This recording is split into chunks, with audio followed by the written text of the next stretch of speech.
Dzisiaj spotkanie z Krzysztofem Kowalkowskim. Jest to pośrednik, moje nowe M, agencje w Warszawie i w Poznaniu, ale w ogóle jeżeli ty interesujesz się rynkiem nieruchomości, no to nie masz wyboru, subskrybuj nasz kanał, zachęcam, tutaj wiele informacji o trendach, o kierunkach i o nowych przepisach prawa. Tutaj będzie też pytanie do Krzysztofa zadane prowokacyjne przez jednego z naszych subskrybentów. Dobrze, to może dwa słowa rzeczywiście o mnie. Zupełnie jestem agentem nieruchomości. Mamy biura nieruchomości w Warszawie i w Poznaniu. To, co jest istotne, to myślę, że tak, żebyście wiedzieli tak naprawdę, w jaki sposób pracujemy jako agenci nieruchomości. Obsługujemy jedną stronę transakcji, czyli jesteśmy agentami, którzy obsługują albo sprzedającego, albo kupującego, czyli pomagamy albo sprzedać nieruchomość, albo pomagamy ją znaleźć, oczywiście analogicznie, jeśli chodzi o rynek najmów. Działamy aktywnie w MLS-ie, to jest istotne, bo jestem też osobą, która jest bardzo mocno zaangażowana w Warszawskim Stowarzyszeniu Pośredników w Obrocie Nieruchomościami w rozwój MLS-u, czyli takiego naszego wewnętrznego systemu wymiany ofert, w którym mamy oferty, które pojawiają się na rynku, pojawiają się w naszym systemie, zanim pojawią się na rynku, czyli mamy po prostu dostęp do takich ofert z podlady albo do off-marketu i do cen transakcyjnych, czyli krótko mówiąc, jeśli pośrednicy robią transakcje, to my wiemy, co za ile, kiedy się sprzedało. Przejdźmy do pytania jednego z subskrybentów mojego kanału, które jest mniej więcej takie, że on rozumie, że są pośrednicy, ale jak on chce kupić nieruchomość i ją znajduje u pośrednika, to dlaczego on ma za to zapłacić wynagrodzenie, prowizję, tak jak on to mówi, bo ludzie powszechnie mówią słowo prowizja i to się nie upierajmy, że ortodoksyjnie, że ustawa mówi o wynagrodzeniu, on musi zapłacić tą prowizję i uważa, że to jest niedobre, bo w zasadzie to zainteresowany był ten sprzedający i to on powinien pokrywać koszty pośrednika. Co ty sądzisz o tej opinii? A powiedziałeś przecież, że pracujesz albo dla sprzedających, albo dla kupujących. No więc posłuchajcie, ja jestem zwolennikiem, według mnie nasi klienci, ci, którzy potrzebują pośrednika w obrocie nieruchomościami, potrzebują człowieka, który zadba o jego interes przy sprzedaży albo przy zakupie nieruchomości. Czyli oczekują osoby, która pomoże im na przykład sprzedać szybko albo drogo nieruchomość, albo pomoże im z drugiej strony znaleźć nieruchomość na rynku, choćby jako ofertę z podlady, choćby w off-markecie, taką, która będzie spełniać jego oczekiwania. No i teraz to jest tak zwany model w Stanach Zjednoczonych, mówimy na to seller real estate agent albo buyer real estate agent, czyli tak naprawdę reprezentuje interesy albo sprzedającego, albo kupującego. Jeśli sprzedaje nieruchomość, ja na przykład, jeśli sprzedaję nieruchomość, przychodzi do mnie na moją ofertę nieruchomości, dzwoni do mnie kupujący i pyta się mnie, tak jak ty powiedziałeś, Tomek, ile ma mi zapłacić tej prowizji, ten kupujący, na nieruchomość, którą ja sprzedaję, trochę reprezentując interes sprzedającego. Ja mu daję 3 możliwości. Pierwsza, może tę nieruchomość kupić sam. Ma do tego prawo. Ja, działając w interesie sprzedającego, nie mogę ograniczyć dostępu do klienta, który jest zainteresowany zakupem nieruchomości. I jeśli klient kupujący chce zaryzykować 1 000 000, bo tyle kosztuje nieruchomość, 1 000 000, i nie potrzebuje mojej usługi pośrednictwa, ja dla niego nie wykonam żadnej usługi, to proszę bardzo, może sam kupić, może sam sprawdzić stan prawny nieruchomości, może sam sobie załatwić notariusza, może sam obejrzeć, dokonać oglądania nieruchomości i ja nie wykonuję dla niego żadnej usługi. Podobna sytuacja jest w przypadku kupującego. Jeśli kupujący potrzebuje mnie jako pośrednika do tego, żebym mu znalazł najlepszą nieruchomość, to sprzedający nie jest moim klientem. To ja działam tak, żeby kupić tę nieruchomość najtaniej, najlepszą nieruchomość dla mojego kupującego. I to jest jeden z modeli pośrednictwa, który bardziej jest popularny pewnie na Zachodzie, w krajach anglosaskich, w Stanach Zjednoczonych, w Kanadzie, A w Polsce bardziej popularnym modelem jest taki model pośrednika, który łączy dwie strony transakcji, który pobiera wynagrodzenie z dwóch stron transakcji, a więc łączy dwie strony, tym samym w mojej opinii nie może na przykład uczestniczyć w procesie negocjacji ceny, nie może działać na rzecz jednej ze stron transakcji. Czyli krótko mówiąc, jeśli ja na przykład działam dla poszukującego, szukam dla niego nieruchomości i dzwoni do mnie i dzwonię na daną ofertę, znajduję ofertę nieruchomości i się pytam, ile ten sprzedający zejdzie z tej ceny, to ja jestem od tego, żeby uzyskać tę informację dla mojego klienta kupującego. Jeśli po drugiej stronie ktoś mi powie, ile zejdzie, oczywiście osoba prywatna nigdy mi tego nie powie, bo to jest jej własność. No ale jeśli jest ktoś, na przykład pośrednik, który mi powie, że wie pan co, ten sprzedający zejdzie o 50 000, to jest doskonała informacja dla mnie. Ja bym czegoś takiego nie zrobił, bo ja bym nigdy w życiu, reprezentując interesy sprzedającego, nie powiedział, jakie ma możliwości, o ile zejdzie z ceną mój Dobrze, że to klient. powiedziałeś, bo właśnie chciałem to skomentować, to co skomentowałeś, że to byłoby bardzo nieprofesjonalne postępowanie ze strony tego pośrednika, który reprezentuje sprzedającego. Tak, oby się jak najmniej takich sytuacji Oby. działo, bo rzeczywiście jeśli działamy na rzecz kogoś i ktoś, to ten sprzedający oczekuje od nas trochę, że my będziemy działali dla niego, uzyskamy jak najwyższą cenę nieruchomości. Ostatnio była taka sytuacja, że moja wspólniczka opowiadała o sytuacji, w której pokazywała nieruchomość i skupujący, osoba indywidualna chciała się dowiedzieć, ile zejdzie z ceny ten sprzedający. I ona za nic oczywiście nie chciała powiedzieć, ile. Jedyna odpowiedź, jaka jest słuszna w tej sytuacji, jest taka, że proszę złożyć ofertę. Dokładnie. Tak, proszę obejrzeć nieruchomość i złożyć ofertę. I ten poszukujący był bardzo, bardzo niezadowolony z jej obsługi, tylko że ona jego nie obsługiwała. Nie była jego pośrednikiem. On nie był jej klientem i ona miała prawo do tego, żeby nie podzielić się informacją, która jest istotna z punktu widzenia jej klienta, a więc sprzedającego. I według mnie tak to powinno wyglądać. Natomiast jeśli mamy pośrednika, który działa dla dwóch stron transakcji, to on łączy obie strony, czyli krótko mówiąc próbuje znaleźć najlepszą cenę nieruchomości, próbuje pogodzić strony do tego, żeby te dwie strony znalazły wspólną cenę, na przykład, za którą jedna strona sprzeda, a druga strona kupi. Natomiast taki pośrednik absolutnie nie może w żaden sposób wykorzystywać informacji, na przykład dotyczących ceny i możliwości finansowych obu stron, przekazując taką informację drugiej stronie. Tak? Czyli taki pośrednik, jeśli się dowiedział, że sprzedający zejdzie 50 000, a kupujący ma jeszcze 30 000, które może włożyć więcej, to nie powinien tymi informacjami obracać pomiędzy stronami, bo to jest informacja poufna tak naprawdę dla tych sprzedających i dla tych kupujących. On powinien być takim przekaźnikiem informacji i osobą, która dopina wszystkie szczegóły transakcji. Jest to mediator, organizator transakcji. Na pytanie, co jest lepsze, która wersja pośrednika jest lepsza, to tak naprawdę musi sobie odpowiedzieć na to pytanie moim zdaniem klient, ten, który zleca usługę pośrednictwa albo przy sprzedaży, albo przy zakupie nieruchomości, jakiego pośrednika woli, bo absolutnie trzeba sobie jasno powiedzieć, że pośrednik taki jak my, czyli reprezentujący jedną stronę transakcji, jest droższy. No, to znaczy, co to rozumiesz przez to, że jest droższy?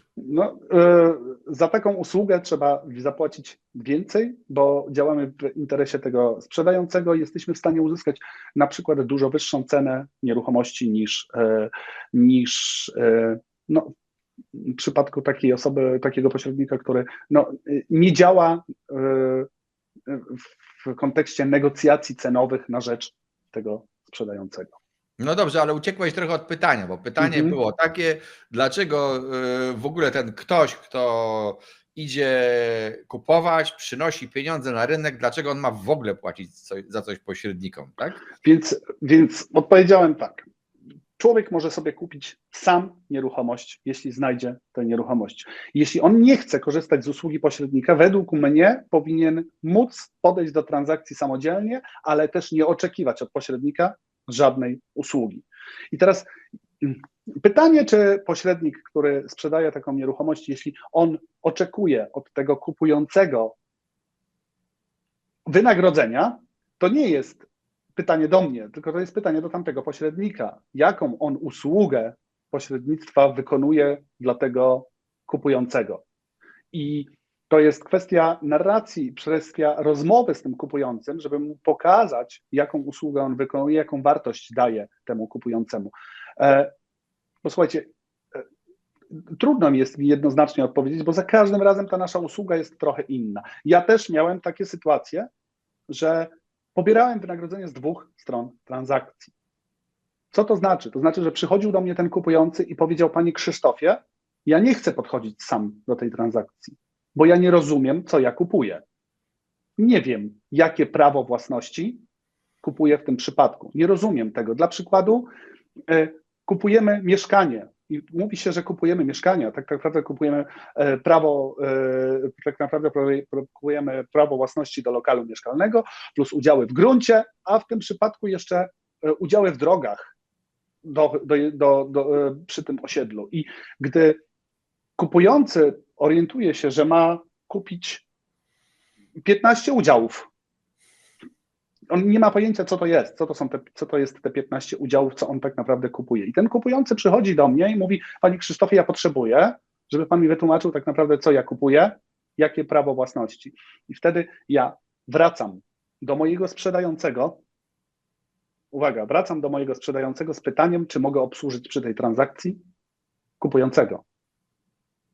Jednocześnie działając w dalszym ciągu w takim samym interesie sprzedającego, czyli na przykład nie negocjując ceny dla tego kupującego. Czyli mogę wykonać pewną część usługi pośrednictwa, nie całość. Ja tak robię. Natomiast jeśli pośrednik obsługujący 2 strony transakcji oczekuje wynagrodzenia od tego kupującego, to ja sugeruję kupującym, wam, zapytajcie tego pośrednika, za co macie mu zapłacić 20 000 złotych. No, oczywiście w domyśle, jeśli sobie przeczytamy badania, które, nie wiem, robi Oto Dom, albo w których ja też uczestniczyłem, pracując wcześniej w portalach ogłoszeniowych, i przeświadczenie tego kupującego jest takie, że ma zapłacić 20 000 złotych za pokazanie nieruchomości, za otworzenie drzwi, za prezentację nieruchomości, to pytanie, czy te 20 000 to jest wartość, to jest usługa, która jest warta dla tego kupującego tych 20 000 złotych. Bo jeśli my wykonujemy jedyną usługę polegającą na otwarciu drzwi i taką wiedzę ma ten kupujący, no to ja się nie dziwię, że ten kupujący nie czuje wartości. Natomiast w przypadku działek na przykład, i tutaj w przypadku działek naprawdę mogą być różne stany prawne. Mogą być, kupujący może kupować coś, na czym jeszcze nie wie, czy może postawić. Może postawić taką nieruchomość, jaką potrzebuje. Może musi zrobić umowę pod warunkiem, tak? Pod jakimś warunkiem. I wtedy być może, że bardziej potrzebuje tego pośrednika, który doprowadzi do tego, że pośrednik tak przygotuje dokumentację, że ten kupujący podejdzie do transakcji, mając pewność, że jak uzyska warunki, to kupi. A jak nie uzyska, to zostanie mu zwrócone na przykład zadatek. Obie strony stracą tylko czas, tak? Ale niestety, na szczęście ten kupujący nie kupi czegoś, na czym nie będzie mógł spełnić swojego marzenia, wybudować budynku takiego, jaki oczekuje. I być może wtedy ten kupujący potrzebuje tego pośrednika, ale to jest kwestia tego po prostu, co pośrednik może zrobić, co zrobić dla tego kupującego. Ja powiem swoje 2 uwagi o pośrednikach takie. Pierwsza to jest taka, że faktycznie jest trudno pracować dla 2 stron i świadczyć im równą, że tak powiem, usługę, a przykład będzie nie taki, że tam negocjacja ceny czy coś tam. Będzie bardzo prosty. Jeżeli ja się ciebie jako pośrednika zapytam, jaka jest lepsza forma umowy przedwstępnej, to jak będziesz służył 2 stronom, to będziesz musiał każdej z nich udzielić innej odpowiedzi. Dla jednego najczęściej jest, dla tych kupujących najczęściej to będzie forma notarialna, dla sprzedających umowa cywilnoprawna, bo jest mniej zobowiązująca i daje im większą wolność. I taka jest prawda. Jak masz to zrobić, jeżeli dostaniesz to pytanie naraz od 2 stron, to sobie sam odpowiedz, czy możesz, nie można świadczyć usługi doradczej dla dwóch stron transakcji po prostu. A druga moja uwaga jest taka, pocieszająca może dla pośredników, bo jako na przykład poszukująca osoba nieruchomości, muszę Ci powiedzieć, nigdy w życiu mnie nie interesuje, czy za tą ofertą stoi pośrednik, czy nie. Ja jestem może osobą nietypową, bo ja sobie akurat z moją wiedzą to poradzę doskonale z całą trudnością, więc ja nie potrzebuję od pośrednika wiedzy dodanej. Natomiast co mnie interesuje? Mnie interesuje jedna rzecz. Czy ta oferta, mam dwie, tą bezpośrednią i tą z pośrednikiem, i która jest dla mnie lepsza? Lepsza, to znaczy taka, która spełnia lepiej moje oczekiwania. One czasami, te oferty są nieporównywalne, bo to wiesz, to nie jest handel, że sprzedam, kupuję kawalerkę na 4. albo na 5. piętrze w tym samym pionie, tak? Tylko po prostu, która jest lepsza i być może ta, która jest z tą prowizją pośrednika ode mnie, jeżeli ja będę chciał kupić, będzie i tak lepsza od tej oferty bezpośredniej. Ja zachęcam Państwa wszystkich, którzy kupujecie nieruchomości, żebyście przemyśleli, czy zasadnym jest takie ortodoksyjne podejście: ja nie dam zarobić pośrednikowi, nie kupię, zawsze kupię bezpośrednią ofertę, a rezultat jest taki, że przepłacacie 20% albo coś. To nie chcę powiedzieć, że u pośredników są lepsze oferty, ale po prostu no, różnie to bywa. Jeżeli szukasz czegoś, to rozpatrz całość oferty i tego, co kupujesz. Takie jest moje zdanie, a jak czegoś nie wiesz, nie umiesz, to warto mieć czasami doradcę, i to takiego doświadczonego doradcę, dobrego doradcę, bo jeżeli Państwo wierzycie znowu, że Wam notariusz będzie świadczył usługę doradczą przy kupnie nieruchomości, to się głęboko mylicie. Notariusz spisze Waszą wolę, będzie sprawdzi, oczywiście wykona bardzo ważną pracę. To nie można powiedzieć, że notariusz tam nic nie robi przy tej transakcji, bo jednak coś robi, coś zapewnia, ale on nie będzie Wam świadczył doradztwa, na przykład przy negocjowaniu umowy przedwstępnej i na co zwrócić uwagę, na co nie. Jeżeli się nie znacie na tym rynku, to rozważcie czasami pośredników. Ciekawostka jest to, że notariusz z kolei nigdy nie widzi nieruchomości, przy której transakcji uczestniczy, którą transakcję notuje, więc rejent nie widzi tej nieruchomości i tak naprawdę ma tylko oświadczenia, co sprzedaje, i widzi dokumenty, a nie widzi fizycznie nieruchomości.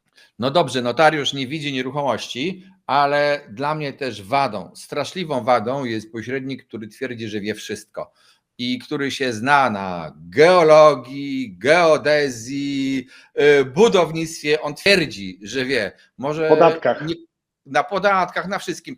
Może warto byłoby, żeby pośrednik uczciwie mówił ludziom też, proszę Państwa, to musicie sprawdzić sami, albo to wymaga zatrudnienia jakiegoś fachowca. To, że widzimy dom stojący na działce z ogrodzeniem, to wcale nie znaczy, że to ogrodzenie stoi w tym miejscu, co jest granica. I to był taki przykład pierwszy z brzegu, a jest ich wiele, wiele więcej. Tomek, zgadzam się i dodam tylko do tego, że to tak naprawdę pośrednika potrzebuje przede wszystkim kupujący. Bo kupujący wydaje pieniądze, kupujący nie wie, co kupuje, i to kupujący, tak jak powiedziałeś, musi wszystko to sprawdzić i potrzebuje doradcy, który mu podpowie, tak jak powiedziałeś, oczywiście nie podpowie mu wszystkich aspektów, bo się na wszystkim nie znamy, nie możemy decydować o podatkach, ale powiemy mu, gdzie sprawdzić, jakie będą podatki przy tej transakcji, czy nie będzie dodatkowych opłat, których w tej chwili przy transakcji nie przewiduje kupujący, a później się okaże, że za 2 lata będzie musiał zapłacić jakiś podatek. I tak samo jeśli chodzi o te wszystkie aspekty geodezyjne i tak dalej. To kupujący potrzebuje kogoś, kto zna ten rynek nieruchomości, kto jest w stanie wskazać mu ścieżki, powiedzieć mu, gdzie, kogo, o co zapytać. Tu się nie zgodzę do końca, uważaj, Mhm. bo ja też uważam, że pośrednika, dobrego sprzedawcy potrzebuje również sprzedający. I sam dałeś przykład kilka minut temu, opowiadając o sprzedaży mieszkania drogą licytacji, gdzie nastąpiła licytacja. Od razu powiem Państwu, to jest preferowana przeze mnie model sprzedaży szybki, łatwy i i prosty, ale I satysfakcjonujący. I satysfakcjonujący, ale dlaczego jest potrzebny pośrednik? Albo tak naprawdę mówiąc, jakaś osoba trzecia niezaangażowana psychicznie i emocjonalnie No, w oczywiście. sprzedaż nieruchomości, bo jeżeli ktoś potrafi zachować dystans, to potrafi przeprowadzić tą quasi licytację, bo to nie jest taka, że tam młotkiem przybijasz, tylko taką quasi licytację i spokojnie wynegocjować w jakichś negocjacjach później lepszą cenę niż osoba sprzedająca, na którą niektórzy zdolni kupujący potrafią po prostu oddziaływać i stąd po prostu czasami opłaca się zapłacić jakieś pieniądze pośrednikowi, żeby później w rezultacie lepiej sprzedać. Nie ma wzorca, zresztą jak w całym życiu, do sprzedaży, do kupna nieruchomości, zatrudniania, wykorzystywania pośredników. Też tak jak powiedziałeś, nie wolno podchodzić sztampowo, to trzeba w jakiś sposób tam elastycznie traktować sytuację. Znaczy, ja sprostuję, Tomek, obie strony. Absolutnie obie strony transakcji potrzebują, każda czegoś innego potrzebuje pośrednika. Ja tylko chcę pokazać, że ten kupujący naprawdę potrzebuje go w sposób szczególny. To kupujący tak naprawdę wydaje pieniądze i uzyskuje nieruchomość i nie zna stanu prawnego nieruchomości. Sprzedający pozbywa się tej nieruchomości i uzyskuje pieniądze. Stan prawny pieniędzy jest jasny. Więc ryzyko jest dużo większe niż po stronie kupującego, niż po stronie sprzedającego. I to jeszcze wracając do tego, o czym powiedziałeś, że rzeczywiście kupujący trafia na ofertę pośrednika i musi mu zapłacić jakieś wynagrodzenie. To ja mam prośbę, żebyście się zastanowili nad tym, czy jeśli rzeczywiście tak jest, że trafiając na ofertę pośrednika, trafiacie na ludzi, na pośredników, którzy i tak będą chcieli pobrać od was wynagrodzenie, i tak będą oczekiwać od was tej prowizji od strony kupującej, to czy czasem nie warto sobie wziąć tego pośrednika wcześniej? Nie warto zastanowić się, że skoro i tak macie zapłacić, wiem, że to brzmi źle, i tak musicie zapłacić, ale temu pośrednikowi od strony sprzedającego prawdopodobnie będziecie musieli zapłacić. Mi nie musicie, ale w większości prawdopodobnie musicie. To czy nie lepiej wziąć sobie takiego pośrednika na samym początku, który będzie szukał dla ciebie nieruchomości? Oczywiście wy też możecie sami szukać tych nieruchomości. Pośrednik ma trochę szersze dotarcie, więc będziecie mieli okazję do tego, żeby naprawdę cały rynek zbadać, plus oferty z podlady, oferty w off-markecie i mieć kogoś, kto będzie od samego początku dla was walczył o jak najniższą cenę nieruchomości, będzie badał stan prawny, upewniał się, że to, co kupujecie, to jest to, czego rzeczywiście oczekujecie. No i pytanie, czy wolicie mieć kogoś, kto będzie działał na waszą rzecz i w waszym imieniu trochę, czy wolicie mieć pośrednika, który po prostu domknie wam transakcję, a zapłacicie tak naprawdę taką samą kwotę. Warto posłuchać, co Krzysztof miał do powiedzenia o pośrednikach, o zatrudnianiu. Przemyślcie to. Jeżeli interesuje Was rynek nieruchomości, no to subskrybujcie nasz kanał, tu będzie więcej audycji. Jeżeli macie pytania do tego, o czym rozmawialiśmy z Krzysztofem, to też napiszcie w komentarzach, może odpowiemy. W każdym razie życzę Wam powodzenia w obrocie nieruchomościami, z pośrednikami również. Odradzam ortodoksyjne unikanie pośredników, bo to tak naprawdę może być tylko pozorna oszczędność. No jak w każdym zawodzie są zresztą ludzie dobrzy i źli. Trzymajcie się, cześć. Jeśli będziecie chcieli kiedyś skonsultować jakiś temat związany z nieruchomościami albo w ogóle porozmawiać na temat nieruchomości, znajdźcie mnie na Facebooku, TikToku, Instagramie.